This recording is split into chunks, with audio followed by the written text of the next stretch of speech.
You weren't born average, you were programmed into it. And deep down, you've always felt it. That strange war between what you're doing and what you know you were born to become. There's a version of you that wakes up heavy, dragging through life like it owes you answers. Like success is this secret room locked from the inside, and you weren't given the key. But there's another version of you, silent, watching.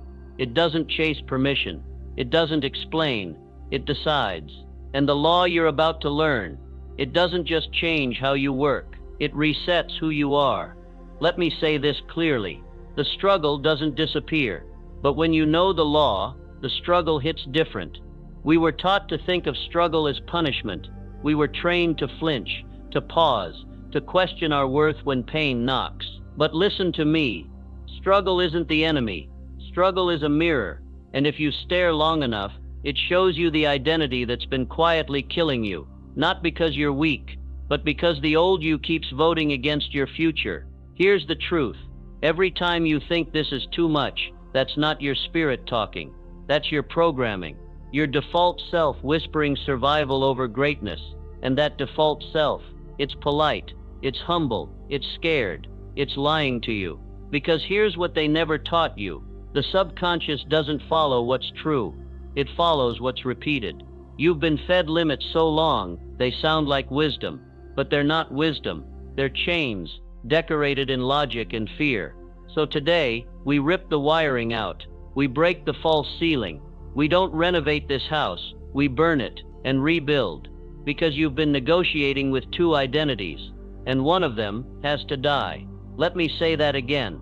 You cannot build the new you with the tools of the old you. You've tried. You've read the books. You've done the routines. You've watched the reels. But the loop stays the same. Because success isn't in the habits. It's in the identity behind the habits. You don't need more motivation. You need a new mental operating system. And that begins now. Let me tell you something. Hill taught that most people missed. He said any idea that is held in the mind, that is emphasized, that is either feared or revered, will begin at once to clothe itself in the most convenient and appropriate physical form available. Translation: your mind is a factory, and every belief is a blueprint. So here's the million-dollar question. What blueprints are you giving it? Because you can't manifest a castle with the wiring of a cage. And right now, too many are trying to become kings and queens while still thinking like peasants. This is the reset, not a hype moment, not a surface-level pump-up. This is identity surgery. Today we cut, we remove, we rewrite. You will no longer respond to life like the old you. You will no longer react to failure like it's final, because failure is feedback. Struggle is pressure. Within a beson to fill struggle is pressure. And pressure doesn't destroy diamonds. It creates them. Let's get one thing straight. The law you're learning today isn't theory. It's a command. Napoleon Hill didn't guess his way through life. He interviewed 500 of the most powerful minds in history. Ford, Edison, Rockefeller, Carnegie. They all said the same thing in different words. The man who wins has already decided who he is, not what he wants. Who he is. That's the law. The law of identity first, before the money, before the skill, before the results. Identity is the root. So let me ask you, who are you really? Not the version you show, not the version your friends approve of, not the one you hide behind when failure stings.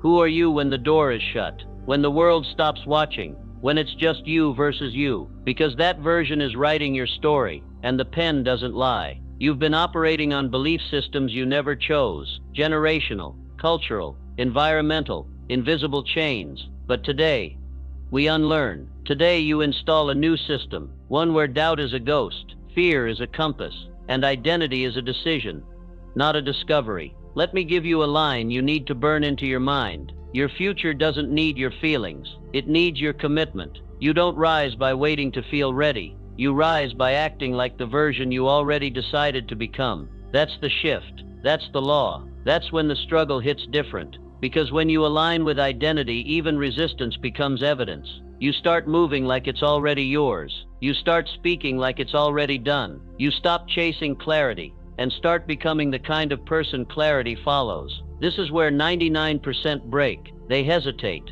They ask for signs. They wait for applause, but the top 1%, they decide. Not someday, not when it's easy, not after they feel ready, now. And here's what happens when you decide. You speak differently, you walk differently, you think in lines, not loops. You don't ask for permission to grow, you command the room, because you've already commanded yourself. This isn't arrogance, this is alignment. The world bends for the man or woman who refuses to bend their standard. So say this with me, not softly, not someday. Now, I don't beg life to change, I command it.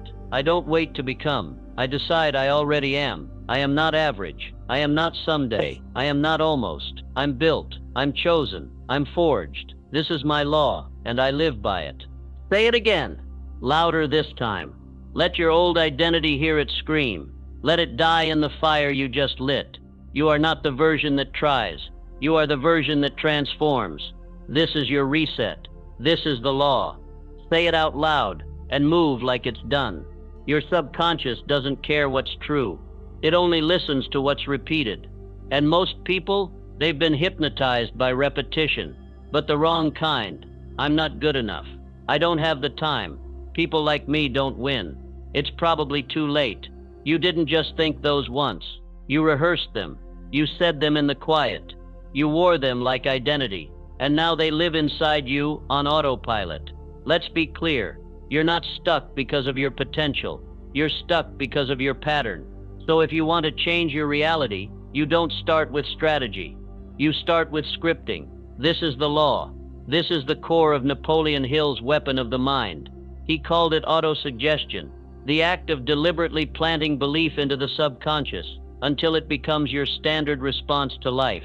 Not a wish, not a vision board fantasy, a command, a blueprint your system now obeys.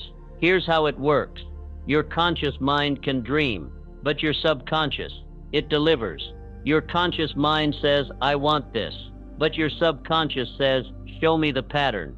And if your pattern is hesitation, if your pattern is fear, if your pattern is self-sabotage dressed up as logic, then it doesn't matter how big your goals are. They'll die in the shadow of your belief system. Let's go deeper. Let's look at Edison. The man failed 10,000 times, but he never said he failed. He said, I found 10,000 ways that didn't work. That's not talent. That's programming. Edison didn't just create the light bulb. He became the type of person who couldn't quit. He wasn't a genius. He was a rewired identity. He said it out loud. He repeated the vision. He saw it until the world had to see it too. Same with Ford. They told him the V8 engine was impossible. His engineers said it couldn't be done. You know what Ford said? Do it anyway. Month after month they returned with failure. But he didn't flinch, because Ford wasn't waiting on proof. He was already convinced. That's what belief looks like. That's the weapon most never pick up. And Hill knew, when belief becomes identity, the world adjusts or breaks.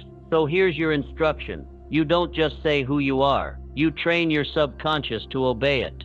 Daily, out loud, with precision, with volume, with conviction that bends the room around you. Say it like it's already fact. Not I hope I'll make it, but I am built for this. I move like a finisher. My vision is law, and I live by it. You can't just visit greatness. You have to live there, and that begins with word control. What are you rehearsing each day? What's the loop your subconscious hears in the quiet? Because it's recording every word, every doubt, every sigh, every sentence that starts with I can't, and it's building your destiny with it. The subconscious is loyal. It will build whatever blueprint you repeat. So make sure your blueprint is worthy. Let's go practical. Here's your reprogramming process. Create 3 identity declarations, not goals, not affirmations, identity decisions. Speak them aloud 3x daily, morning, midday, night, with posture, with power, with presence. Connect emotion to the words. Don't whisper transformation. Feel it in your chest. Burn it into your nervous system. This is your new mental diet. Feed it daily. Starve the old self.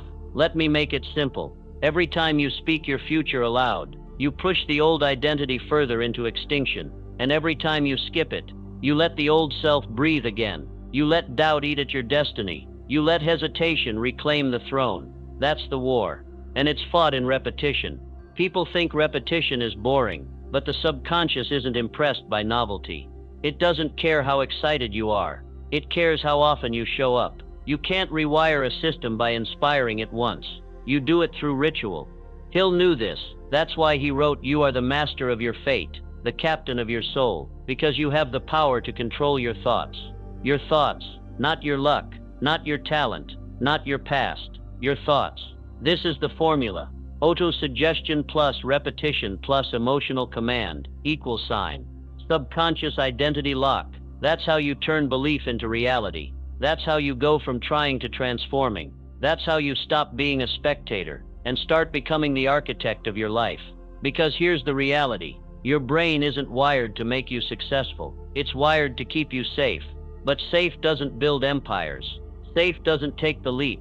Safe doesn't finish the book. Safe doesn't put the brand out. Safe doesn't lead the movement. Safe doesn't dominate the room. And you weren't built for safe. You were built for impact. So from now on, when your mind starts whispering limits, when it tries to pull you back to the old self, you override it. You say, "That's not me anymore. I operate at a different frequency now. I don't take orders from fear. I build the belief, and the belief builds the world." Say it until your cells believe it, until your subconscious accepts it as law. Let's lock this in right now. Speak these lines aloud. I repeat what I want until it becomes who I am. I do not wait to feel ready. I train readiness into my identity. I don't repeat limits. I repeat destiny. Autosuggestion is my weapon. Repetition is my strategy. Identity is my truth. Again, louder, stronger, more certain. Because your future depends on what you speak daily. Let others wait. Let others doubt. Let others laugh. You rewire. You repeat. You become. Say it out loud and move like it's done. You cannot serve two identities. One must die. And most people never become who they're called to be because they refuse to bury who they used to be. They try to hold both, the dream and the doubt, the vision and the victim, the hunger and the hesitation. But the law is brutal, and it's clear. One identity must burn for the other to breathe. This is the law of no fallback. And once you understand it, the game of life flips. Because average lives are built on safety nets. High-performance lives, they're built on decisions that close the back door. Let me tell you what Hill knew. People don't fail because they lack talent. They fail because they build options where there should be commitment. They say things like, "If this doesn't work, I'm giving it 6 months. I've got a backup plan. Just in case." Let me be clear. Just in case is just in time to fail. You don't rise with 1 foot in, 1 foot out. You don't transform when your identity still wears an exit sign.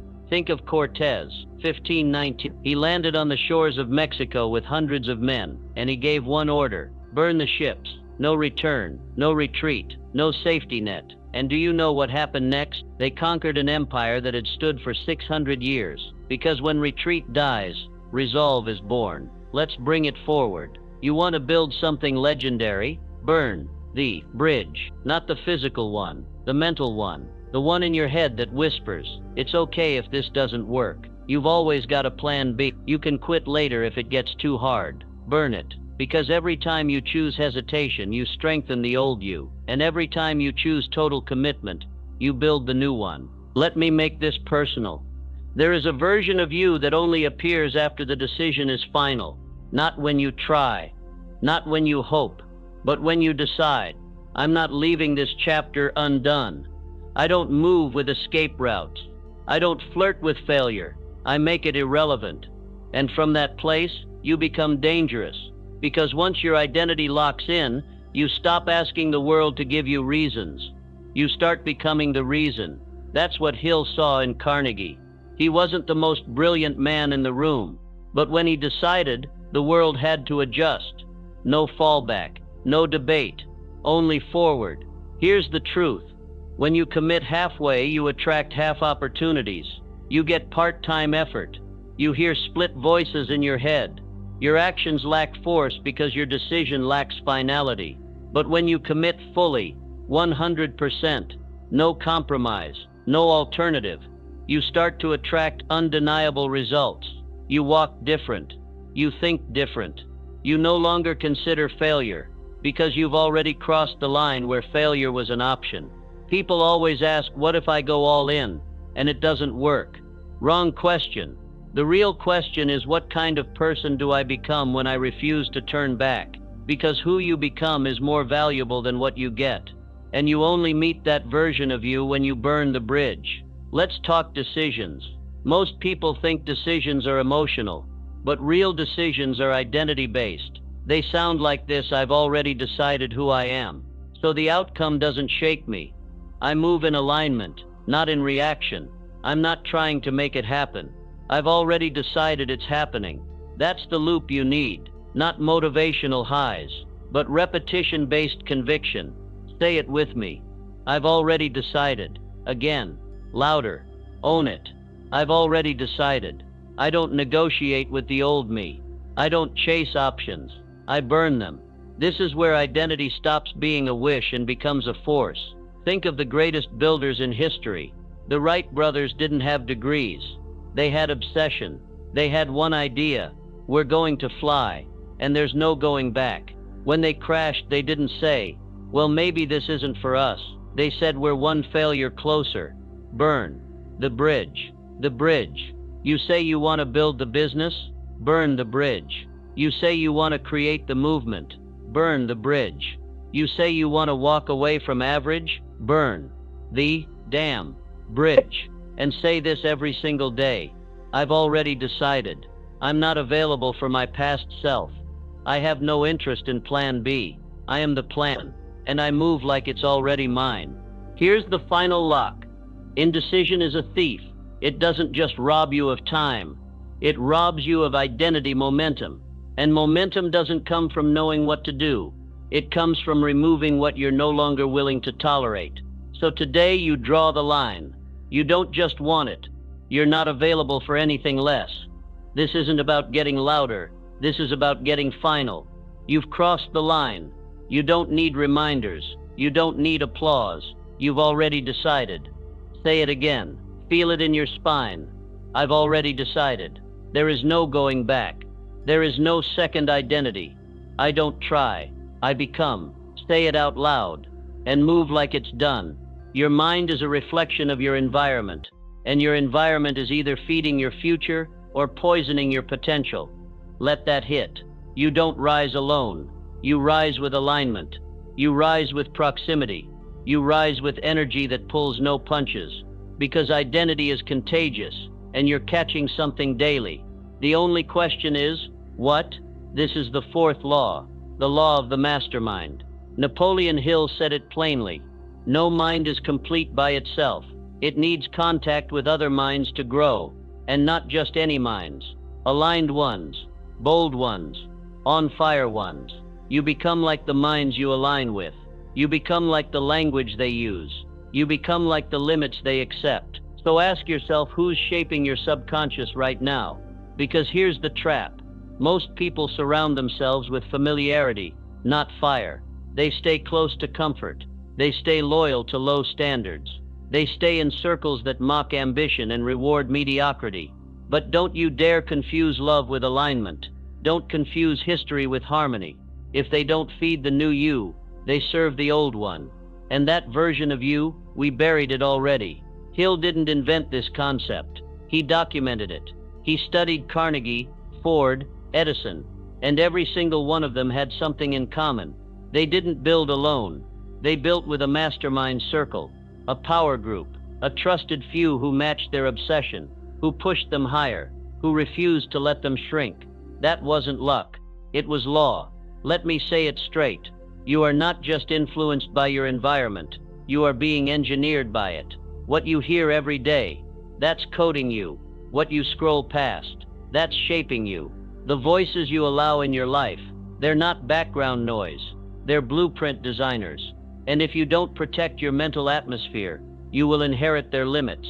So here's your real checklist. Not just what do I want to become, but who do I need to cut off? What do I need to silence? Where do I need to stop showing up half alive? Because you can't wire a champion's mind in an environment built for survivors. Let that sink in. You're not a survivor. You're a builder. So act like one. Here's the command. Clean your environment like your life depends on it, because it does. Mute the fear-based voices. Block the envy-ridden scroll. Stop explaining yourself to people who don't even understand the version of you that's being born. You owe them no permission slip. You owe your future everything. You don't need more advice. You need higher exposure. You need to get around people whose very presence makes your doubt feel stupid. You need to feel out of place until that place becomes your new normal, because that's how expansion works. You don't grow in comfort. You grow in collision. And if you don't have that circle yet, then become it. Be so sharp that you magnetize alignment. Be so focused that drift can't stand near you. Be so rooted in vision that others have to rise just to stay in your orbit. Your energy is a filter. Let it repel what doesn't belong. This is where high-performance identity begins to stabilize. When your circle is so tight, there's no space for doubt to sit. You walk in and every conversation is power. Every word is precision. Every challenge is fuel. Every eye is set on the next level, not the next excuse. That's not fantasy. That's a standard.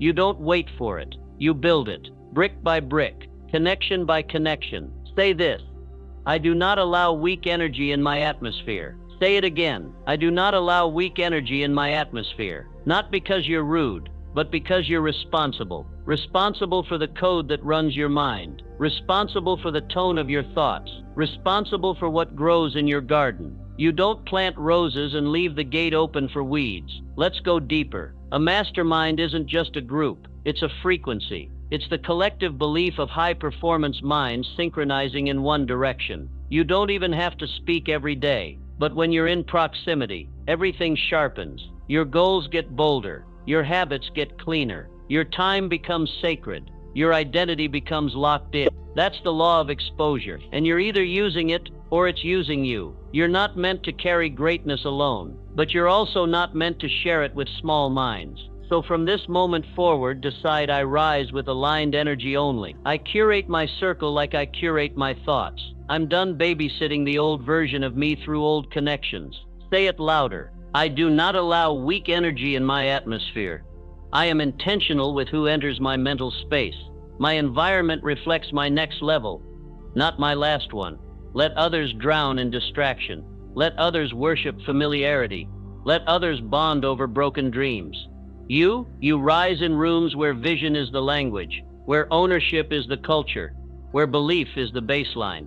Say it again: I do not allow weak energy in my atmosphere. I am not available for misaligned minds. I move with clarity. I attract power. I enforce identity. Say it out loud and move like it's done.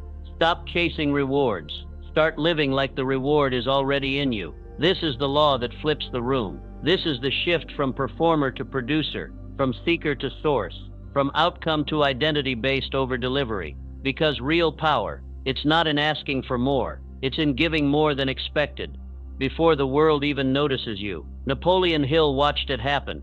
Charles Schwab, Andrew Carnegie, Henry Ford. They didn't rise by accident. They rose by law, the law of over-delivery. They showed up in silence and overperformed in every room. They gave beyond agreement, beyond applause, beyond paycheck, because their identity wasn't based on what they got. It was built on who they were becoming. Let this rewire you. I exceed expectations because it's who I am, not because someone's watching, not because I'm praised, but because over-delivery is my operating system. You want to break through? Stop doing the minimum.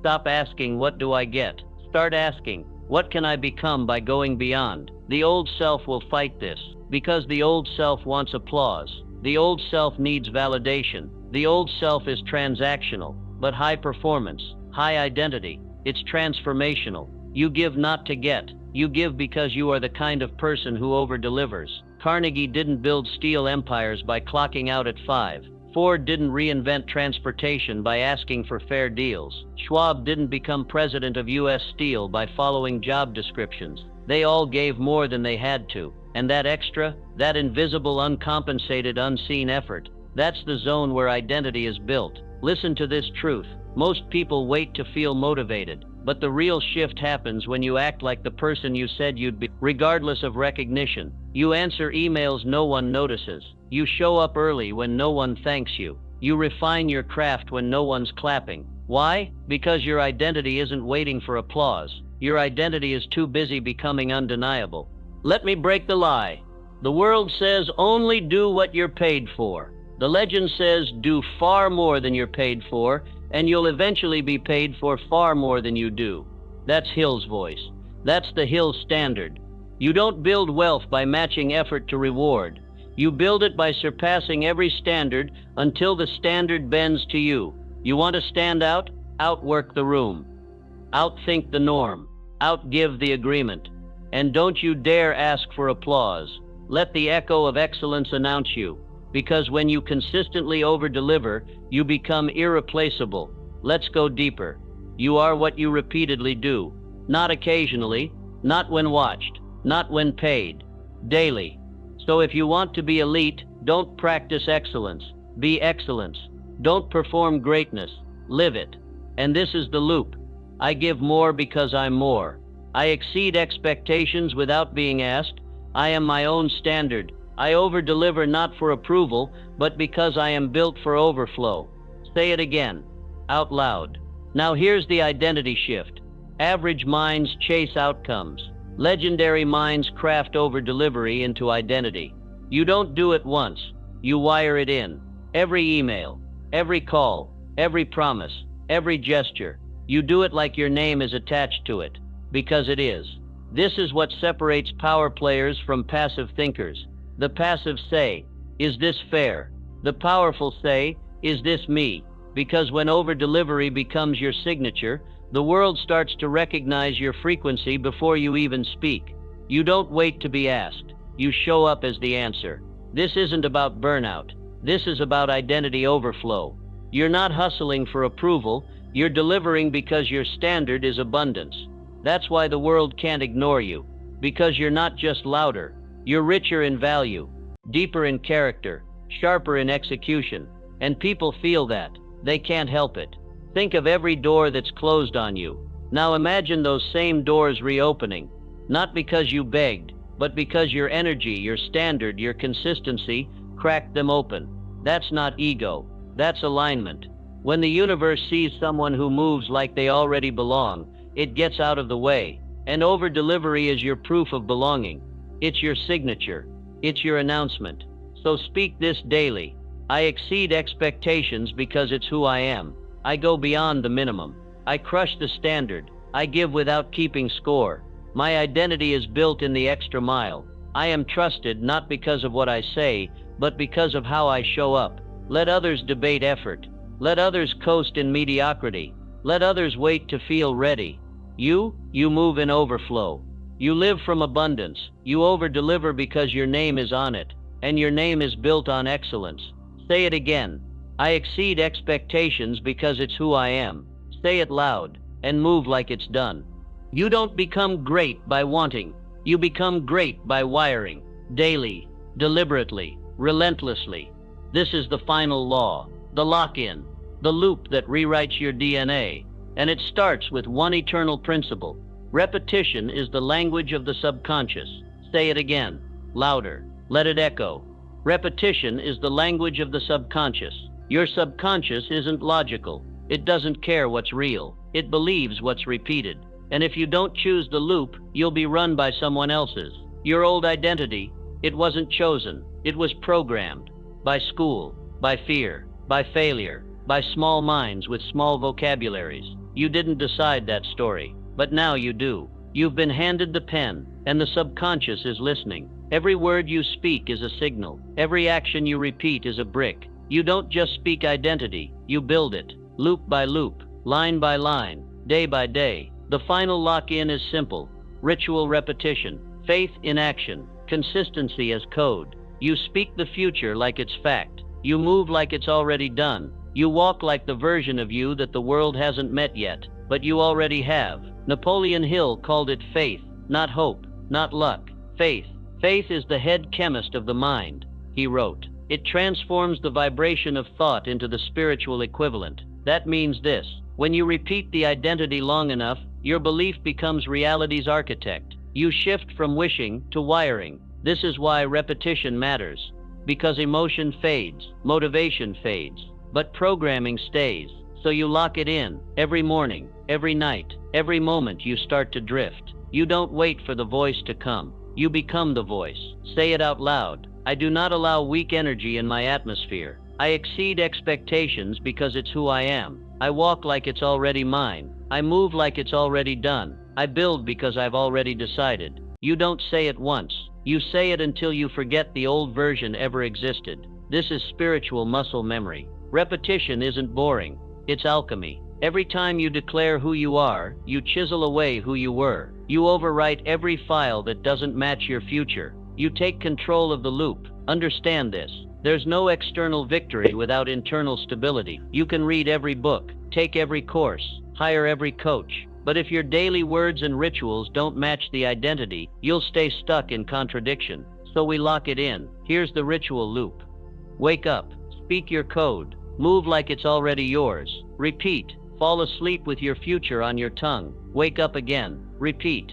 You don't need a million strategies. You need one unshakable rhythm. Let me make this clear. Clarity is built in motion. Confidence is built in repetition. Greatness is built in rhythm. Say this until your cells believe it. I act like it's done. I walk like it's mine. I don't hesitate. I build. I become. When the world tries to pull you back, you don't argue. You don't explain. You don't debate your future with minds married to the past. You repeat the identity.